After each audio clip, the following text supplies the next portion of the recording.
Nah, itu paling.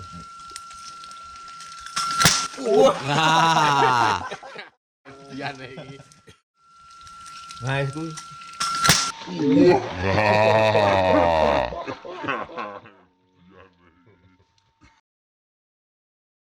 Gejolak atau fenomena alam ya, bukan politik lagi. Kalau politik kemarin puji syukur sudah bisa teratasi. Ini tanggal 1 November tahun 2020 bahwa kami mendapatkan sinyal. Ini sepadan dengan apa yang disampaikan oleh Ki Ageng Mangir Wonoboyo beberapa hari yang lalu, bahwa saat ini memang Merapi sudah kondisinya sudah cukup drastis peningkatan aktivitasnya, dan beliau memperingatkan juga supaya mulai hari Minggu sisi saya saat ini ada di radius 3,7 km dari kawah atau dari puncak Merapi. Itu memang ada aroma-aroma seperti udang goreng, seperti infus. Itu memang menandakan suatu pertanda alam bahwa letusan ini sangat berisiko membawa dampak kematian. Pasti melalui fokus hidung kita ini akan terasa sekali ada aroma-aroma yang seperti ini, merupakan sinyal gaib bahwa akan ada banyak korban dari letusan ini. Maka ada cara lain bagi tradisi Jawa, ketika gunung berapi akan meletus itu sebaiknya kita di rumah masing-masing itu memasang janur kuning gitu ya. Turut mangayu bagyo bahwa Merapi sebentar lagi akan punya hajat. Nah, untuk mulai tanggal 1 ini, 1 November ini memang yang akan kita hadapi sudah beda lagi, yaitu terutama bahaya atau mara bahaya dari elemen alam. Perlu kita ketahui saat ini Ki Ageng Mangir Wonoboyo memang punya peran yang besar sekali terhadap aktivitas gunung api. Dalam hal ini tujuannya adalah untuk menjaga keselamatan warga sekitar, dan karena banyak sekali ya di Merapi ini memang Banyak sekali entitas gaib di sini. Di antaranya yang saya kenal, yang saya sudah beberapa kali ketemu itu ada di situ Nyai Sewito. Nyai Sewito itu khusus yang punya teritori atau yang menjaga di kawasan Pasar Bubrah. Itu pertanda panas radiasi atau induksi dari energi tektonik yang belum rilis menjadi gempa. Beliau punya pusaka yang namanya Tombak Kiai Baru Klinting. Itu memang kekuatannya hebat sekali karena ada Romulo, jadi suaranya semengir. Nah itu biasa menjadi pertanda bahwa Merapi akan meletus, makanya warga biasa terus siap-siap. Yang telah memperingatkan bahwa hati-hati, supaya hati-hati karena mulai hari ini tanggal 1 November tahun 2020 itu harus lebih ekstra waspada, sing hati-hati.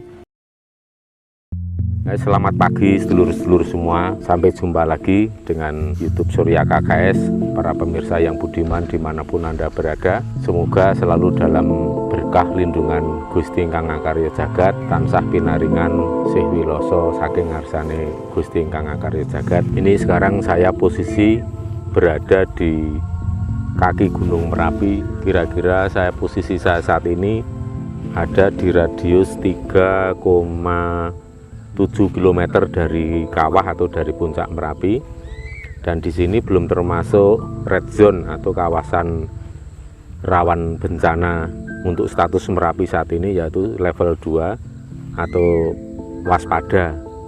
Untuk level waspada ini posisi aman itu ada di luar lingkar 3 km dari kawah Gunung Merapi. Ini sedangkan saya saat ini berada pada posisi 3,7 km dari kawah. Jadi ini masih tempat yang aman ya sedulur-sedulur. Nah, pada pagi hari ini ada sesuatu yang ingin saya sampaikan pada dulur-dulur semua, bahwa pada hari ini tanggal 1 November tahun 2020 bahwa kami mendapatkan sinyal seperti yang panjenengan semua yang Anda lihat semua, bahwa BVMBG, BMKG juga sudah menyatakan bahwa status Gunung Merapi terlihat ada aktivitas yang lebih intensif dari sebelumnya, sehingga pihak yang berwenang atau pemerintah dalam hal ini BMKG dan BVMBG menyatakan bahwa Gunung Merapi sudah mengarah atau mendekati ke letusan yang mungkin cukup besar dan diperkirakan akan seperti tahun 2006 ya. Nah, itu dari sisi ilmiah, dari sisi ilmu pengetahuan memang ada pengamatan yang seperti itu. Bahkan Gunung Merapi saat ini sudah mengalami deformasi antara 1 cm sampai 2 cm per hari. Deformasi dalam hal ini mengembung ya, jadi badan Gunung Merapi itu mengembang tiap hari mencapai 1 cm 2 cm. Itu pertanda ada tekanan yang cukup kuat dari dalam Gunung Merapi itu sendiri. Nah, untuk sebagai perbandingan pada tahun 2010 itu pada status awas Gunung Merapi atau level 4, waktu itu Merapi mengalami deformasi sampai 50 cm hingga 60 cm setiap harinya. Jadi bisa terbayangkan bagaimana Gunung Merapi itu badannya mengembung dan kemudian menuju ke puncak aktivitas, ya ini berupa letusan atau erupsi. Nah, kemudian untuk tipikal Gunung Merapi ini sifat letusannya yaitu efusif, dan untuk khusus untuk tahun 2010 itu bahkan campuran ya antara efusif dan eksklusif gitu. Tak kira nek ulo. Ternyata kirain ular lagi. Nah, itu sedulur-sedulur, saya lanjutkan. Ini sepadan dengan apa yang disampaikan oleh Ki Ageng Mangir Wonoboyo beberapa hari yang lalu, bahwa saat ini memang Merapi sudah kondisinya sudah cukup drastis peningkatan aktivitasnya, dan beliau memperingatkan juga supaya mulai hari Minggu tanggal 1 November mulai hari ini terhitung ya tahun 2020, harap sing hati-hati dan waspada, terutama banyak mara bahaya atau fenomena alam ya ini yang disebabkan dari gejolak atau fenomena alam ya, bukan politik lagi. Kalau politik kemarin puji syukur sudah bisa teratasi, tidak terjadi apapun, tidak terjadi sesuatu yang tidak diinginkan seperti huru-hara dan lain-lain, karena berkat doa kita semua, berkat usaha kita semua yang menginginkan negeri ini selalu ayom-ayom, tentrem, damai. dan sejahtera. Nah, untuk mulai tanggal 1 ini, 1 November ini memang yang akan kita hadapi sudah beda lagi, yaitu terutama bahaya atau mara bahaya dari elemen alam. Perlu kita ketahui saat ini bahwa elemen tanah, elemen api saat ini memang benar-benar sedang aktif sekali. Di satu sisi kita melihat intensitas kegempaan itu cukup signifikan peningkatannya, terutama di selatan Pulau Jawa, kemudian daerah Maluku, daerah pesisir barat, wilayah garis pantai Sumatera bagian barat, kemudian di Jawa sendiri seperti Jawa Barat, Jawa Tengah, Jogja, Jawa Timur juga terlihat ada intensitas peningkatan kegempaan ya, seperti kemarin di Sukabumi dan di sekitarnya. Nah, oleh karena itu dari adanya aktivitas kegempaan itu di dalam lempeng bumi itu kan menyimpan energi. Nah, energi yang belum rilis itu menimbulkan induksi-induksi energi yang cukup kuat, yang itu akan memancarkan radiasi gelombang panas. Nah, sebagai gelombang panas efek dari adanya energi tektonik yang belum rilis itu, kita bisa merasakan di kulit itu terasa panas seperti kena air cabai dan bercampur gatal ya. Kulit kita seperti kena debu gabah itu ya. Jadi celekit, jadi gatal-gatal pedih. Kemudian di telinga, di leher itu terasa sekali. Itu pertanda panas radiasi atau induksi dari energi tektonik yang belum rilis menjadi gempa.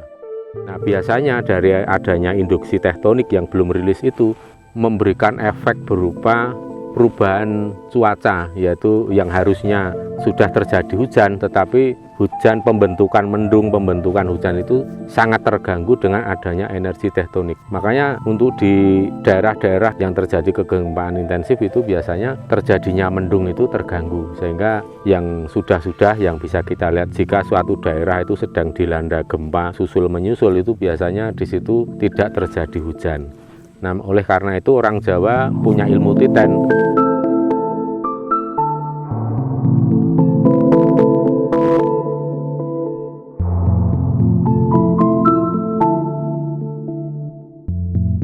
Kalau ada gempa besar, kemudian disusul dengan hujan deras atau hujan lebat, bahkan terus berkesinambungan, itu justru merupakan pertanda yang baik. Artinya gempa susulan sudah tidak terjadi lagi.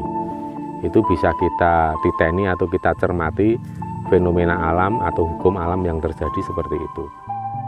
Nah, kemudian untuk wilayah Jogja dan sekitarnya, seperti kita lihat sendiri, tidak seperti daerah sekitarnya, intensitas hujannya itu lebih kecil ya, dan mungkin termasuk seperti telat masuki musim hujan.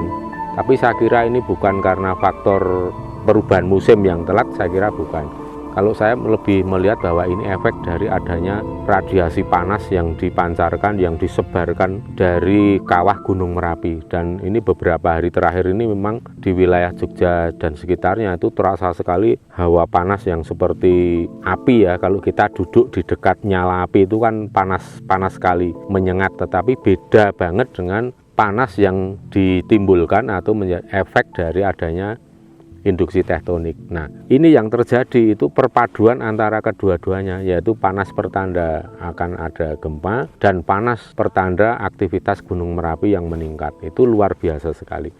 Makanya di sini di sisi lain itu ada La Nina, jadi ada perubahan-perubahan cuaca yang ekstrim sekali, terjadi banjir, hujan dan lain itu karena ada efek La Nina. Tetapi untuk khusus di wilayah sekitar Merapi ini memang agak kurang intensitas hujannya. Saya kira memang efek La Nina yang curah hujannya menjadi banyak sekali dan mengakibatkan banjir di daerah Kebumen, Cilacap dan sampai ke Jawa Barat. Tapi untuk di wilayah sekitar Jogja sendiri intensitas hujan memang agak berkurang ya, karena saya kira logis sekali kalau saya melihat ada hubungan yang erat antara peningkatan aktivitas Gunung Merapi dengan menyingkirnya mendung yang akan terjadi hujan di wilayah Jogja dan sekitarnya. Nah, setelah pemirsa saya ajak untuk menganalisa secara spiritual dan secara ilmiah, sehingga ketemu rumus-rumus yang rasional seperti itu, sekarang ingin saya sampaikan pada sedulur-sedulur semua, pada pemirsa yang budiman, bahwa apa yang disampaikan oleh Ki Ageng Mangir Wonoboyo beberapa hari lalu yang telah memperingatkan bahwa hati-hati, supaya hati-hati karena mulai hari ini tanggal 1 November tahun 2020 itu harus lebih ekstra waspada, sing hati-hati, karena gejolak alam itu sangat potensial terjadi, terutama dari Gunung Merapi. Ini hawa panasnya ini sudah terasa sekali, walaupun ini mendung, tapi ini wajah saya terutama ini merasakan seperti berada di atas tungku api. Ini semeromong kalau orang Jawa bilang, panas. Dan kalau kita konsentrasi melalui fokus hidung kita, ini akan terasa sekali ada aroma-aroma yang seperti seperti gosong-gosong atau belerang. Cuman mungkin ini kadarnya masih sangat tipis, jadi tidak setiap orang akan mencium bau seperti ini. Tetapi kalau kita eneng, konsentrasi, meditasi, itu akan sesekali akan merasakan. Tidak seterusnya, tetapi tidak konstan tercium, tetapi nanti sesekali akan merasakan aroma seperti itu. Nah kemudian ya, untuk yang mungkin bisa saya share kepada sedulur-sedulur, bahwa seperti yang tahun 2010 itu ya, kita berada di Kinahrejo waktu terjadi letusan besar itu yang jaraknya 4 kilo dari kawah ya, ada di bawah sana. Itu memang ada aroma-aroma seperti udang goreng, seperti infus. Itu memang menandakan suatu pertanda alam bahwa letusan ini sangat berisiko membawa dampak kematian, atau kalau boleh dikatakan secara gaib ya, ini merupakan sinyal gaib bahwa akan ada banyak korban dari letusan ini. Maka kalau kita mencium aroma ada seperti udang goreng, seperti bau infus ya, bukan bau mercon ya, bukan bau mesiu, tapi bau infus. Ini aneh ya, tapi itulah pertanda gaib yang bisa kita tangkap bahwa kita harus hati-hati karena ini akan memakan banyak korban. Nah, ada cara lain bagi tradisi Jawa ketika gunung berapi akan meletus, itu sebaiknya kita di rumah masing-masing itu memasang janur kuning gitu ya. Janur kuning ya, itu daun kelapa yang masih muda, itu kemudian dibuang lidinya dan kemudian janurnya itu diikatkan di depan rumah. Fungsinya apa? Itu sebagai sinyal atau pertanda atau bahasa isyarat bahwa kami bangsa manusia itu menghargai, menghormati, bahkan ikut mangayu bagyo, ikut memberikan penghormatan, perayaan atas perhilatan atau pesta dalam tanda petik yang akan dilaksanakan oleh gunung yang akan meletus itu. Karena di sini bisa disanepo ya, bisa dikiaskan bahwa gunung meletus itu istilahnya gunung sedang punya gawe, sudah sedang punya hajat. Makanya kalau makhluk hidup itu menyengkuyung atau selaras harmonis terhadap hajat yang akan dilakukan oleh gunung api dalam hal ini meletus besar, maka makhluk hidup itu akan lebih mudah atau punya kesempatan untuk selamat itu lebih besar karena kita selaras dan harmonis dengan alam semesta. Seperti juga yang dilakukan oleh orang Jawa, masang janur kuning itu juga maknanya seperti itu.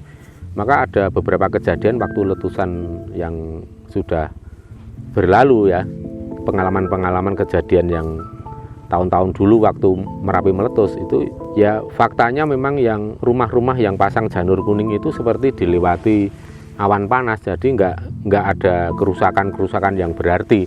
Kalaupun ada kerusakan ya sifatnya hanya kecil-kecil dan ringan. Nah ini maka ilmu-ilmu seperti ini sangat berharga. Panjenengan sekiranya ya jangan meremehkan lah, apalagi rumahnya tidak jauh dari radius zona bahaya atau rawan bencana atau KRB, kawasan rawan bencana. Sebaiknya juga memperhatikan adanya kaidah-kaidah tradisi kearifan lokal seperti ini, apa beratnya untuk dilaksanakan. Kalau memang nanti manfaatnya bagus, positif ya apapun usaha, selama tidak menganiaya, selama tidak mencelakai orang lain ya laksanakan saja begitu. Nah sedangkan saya sendiri walaupun rumah saya jauh di kota sana, tapi saya juga akan tetap memasang janur kuning itu mulai hari ini atau besok. Itu sebagai simbol bahwa saya pribadi, saya sekeluarga turut mangayu bagyo bahwa Merapi sebentar lagi akan punya hajat. Nah itu dari situ kita akan menarik energi-energi positif, dan kemudian energi positif itu akan menaungi kita untuk selalu dalam kondisi yang selamat, kondisi yang selalu menemukan keberuntungan yang seperti itu ya sedulur-sedulur. Karena kita membangun paseduluran, membangun keselarasan, harmonisasi dengan alam semesta. Di sini kemudian ada pertanyaan juga, kenapa harus Ki Ageng Mangir Wonoboyo untuk gunung berapi ini ya khususnya.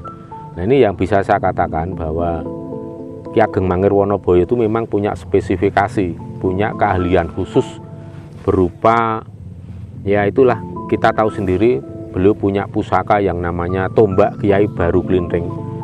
Itu memang kekuatannya hebat sekali, karena ada, kalau beliau berjalan-jalan kemana itu kadang yang terdengar itu suara gemerincing tombak Baru Klinting itu, kerincing, itu berarti ada Ki Ageng Mangir Wonoboyo sedang rawuh atau sedang berjalan kemana. Biasanya kalau tombak Kiai Baru Klinting itu akan digunakan Ki Ageng Mangir Wonoboyo, ada password atau semacam mantra yang diucapkan, kemudian tombak itu bisa digedrukan atau bisa ditumbukkan ke tanah, ke bumi ini, kemudian efeknya sungguh luar biasa. Dan saya sendiri menyaksikan bahwa Ki Ageng Mangir Wonoboyo memang punya peran yang besar sekali terhadap aktivitas gunung api. Dalam hal ini tujuannya adalah untuk menjaga keselamatan warga sekitar dan untuk lebih melangsamkan atau tidak membuat gunung itu terjadi letusan yang sangat brutal dan kemudian banyak korban, banyak membuat kesulitan banyak orang ya. Tapi usaha atau apa yang dilakukan oleh Ki Ageng Mangir Wonoboyo itu tidak melawan hukum alam, karena gunung itu memang dibiarkan tetap meletus, tetapi di sini yang diolah atau yang diiguhke itu supaya gunung itu meletusnya nggak langsung besar sekali, tetapi bisa digembosi, mboko sedikit demi sedikit dibikin bocor halus ya, dulur-dulur. Ini seperti Merapi ini sendiri kan dari tahun 2018 itu kan sudah statusnya sudah level 2 atau waspada. Tapi memang ini ada rentang waktu yang sangat lama. Ya ini seharusnya kalau apa yang disampaikan oleh Ki Ageng Mangir Wonoboyo itu, Merapi itu seharusnya meletus besar di akhir 2018 sampai awal 2019. Tapi faktanya sampai sekarang kan belum meletus besar. Yang terjadi adalah letusan-letusan kecil. Itu saya lihat sendiri, saya menyaksikan sendiri. Ada peran Ki Ageng Mangir Wonoboyo dalam hal mengelola atau memanage Gunung Merapi ini khususnya agar supaya kalau meletus itu tidak terlalu besar. Karena kalau dibiarkan, ini siklus 10 tahun belum meletus. Itu kalau meletus itu mungkin bisa seperti tahun 2010. Karena Gunung Merapi ini gunung yang sangat aktif, punya siklus letusan itu antara 4 tahun, 5 tahun, 6 tahun. Kalau sampai 4 tahun, 5 tahun, 6 tahun tidak meletus, itu bisa terjadi letusan yang dahsyat sekali. Oleh sebab itu, dalam waktu sekiranya itu 3 bulan ini memang intensif sekali Ki Ageng Mangir Wonoboyo selalu sering banget naik ke kawah Merapi dan melakukan penggembosan ya. Itu dengan kemampuan beliau memang seperti itu, dengan kesaktian beliau. Dan ya kami sebagai orang yang masih hidup ya adanya ya cuma ya matur nuwun kepada Ki Ageng Mangir Wonoboyo itu mau gimana lagi. Jadi Ki Ageng Mangir Wonoboyo itu kalau rawuh ke rumah itu ya itulah ada request khusus ya berupa minuman. Ki Ageng Mangir Wonoboyo itu memang suka minuman wedang jahe tetapi dengan menggunakan gula Jawa yang kuning sebagai pemanisnya, bukan gula pasir, bukan gula aren atau gula Jawa yang coklat, tapi pakai gula Jawa yang kuning. Itu jadi ciri khas minuman kesukaan Ki Ageng Mangir Wonoboyo itu wedang jahe gula Jawa yang kuning. Nah oleh sebab itu kalau memang sedulur-sedulur percaya apa yang saya sampaikan, apa yang saya saksikan dengan mata batin, dengan mata visual saya terhadap apa yang dilakukan oleh Ki Ageng Mangir. Jadi kalau memang sedulur-sedulur sekiranya perlu menghargai beliau, perlu matur nuwun dan lain-lain, ketika Merapi akan meletus atau naik statusnya menjadi siaga kemudian menjadi awas, ya monggo saja kalau mau di rumah misalnya mengaturkan pisungsung berupa unjukan atau minuman, misalnya kopi tubruk, teh tubruk, tapi tambahkan itu tadi yang namanya wedang jahe dengan gula Jawa yang kuning. Itu sedulur-sedulur, itu khusus diaturkan untuk Ki Ageng Mangir Wonoboyo. Dan satu lagi yang tadi saya sampaikan, panjenengan bisa pasang janur kuning sebagai pertanda harmonisasi, ikut serta mangayu bagyo bahwa Merapi akan memiliki gawe atau hajatan.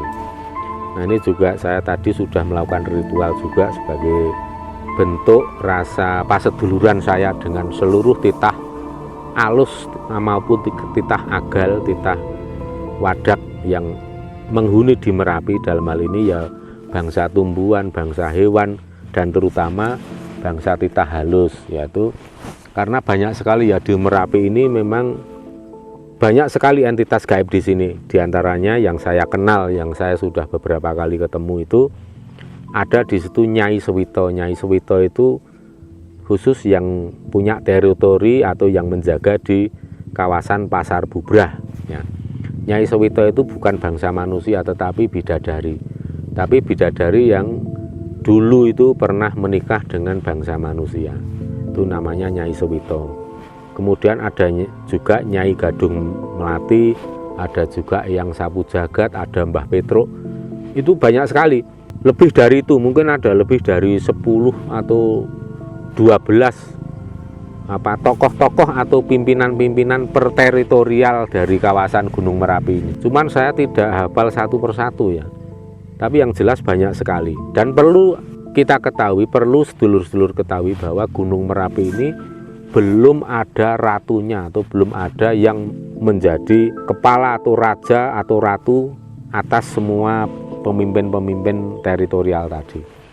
Makanya setiap kali Merapi akan meletus, ya terutama meletus besar, itu saya di rumah itu selalu mendengar panggilan dari titah-titah halus yang ada di Merapi ini memanggil-manggil nama istri saya, ya itu tadi ada nama gaibnya itu yang selalu dipanggil-panggil. Karena saya dulu pernah didatangi ya tahun 2010 itu pernah didatangi, dan beberapa kali saya didatangi para titah halus yang dari Merapi ini meminta untuk mau mengambil istri saya untuk dijadikan sing ratoni Merapi. Lah saya ya keberatan.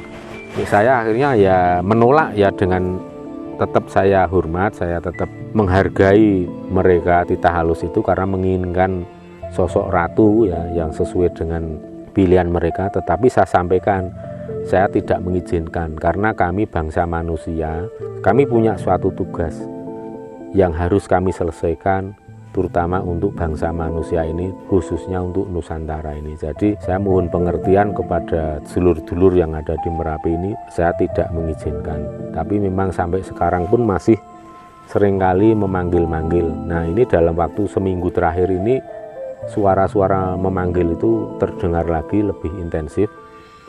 Dan saya tetap konsisten, saya tidak mengizinkan, tetapi saya tetap serawung, saya tetap hubungan baik dengan semua titah halus di Merapi ini, dan tidak ada permusuhan, tidak memusuhi juga, tetap sedulur semua. Cuman hanya saja ini saya juga menegaskan bahwa saya di sini datang ke Merapi untuk memberikan ekspresi apresiasi atas rasa ikut handarbeni, ikut merayakan, karena Merapi sebentar lagi akan punya hajat yang cukup besar. Dan mudah-mudahan harapan saya, doa saya, nanti walaupun Merapi meletus besar, karena itu memang suatu keharusan atau suatu hukum alam untuk menjaga tata keseimbangan, artinya Gunung Merapi akan memberikan pupuk yang paling subur, nomor 1 suburnya di dunia ini. Itu saya syukuri, saya berterima kasih kepada seluruh entitas Merapi. Tapi saya juga berharap, berdoa supaya seluruh warga sekitar termasuk bangsa hewan terutama ya, kalau pohon tidak bisa melarikan diri, nggak bisa menghindar, tapi untuk bangsa hewan dan para warga masyarakat di sekitar Merapi mudah-mudahan aman, sentosa, diberikan keselamatan. Dan saya yakin warga Merapi di sini punya kearifan lokal yang cukup hebat. Mereka punya kawaskitan, kapermanan, bisa membaca pertanda alam pada saat Merapi akan meletus. Sebagai contoh, untuk di kawasan di sini, warga di sekitar desa sini punya satu kebiasaan atau punya tengara yang spesifik. Ketika Merapi akan meletus itu ada merpati yang terbang. Tapi merpati yang terbang itu ada suara seperti pakai sawangan itu loh, kayak peluit yang dipasang di ekor merpati itu. Atau Kalau orang Jawa bilang itu merupakan pertanda Doro Muluk. Jadi suaranya semengir, wih. Nah itu biasa menjadi pertanda bahwa Merapi akan meletus, makanya warga biasa terus siap-siap. Sedangkan untuk di kawasan sebelah barat sana, di kawasan Bukit Turgo, itu warga masyarakat sekitar sana punya tengara yang khusus yang berbeda dari di sini.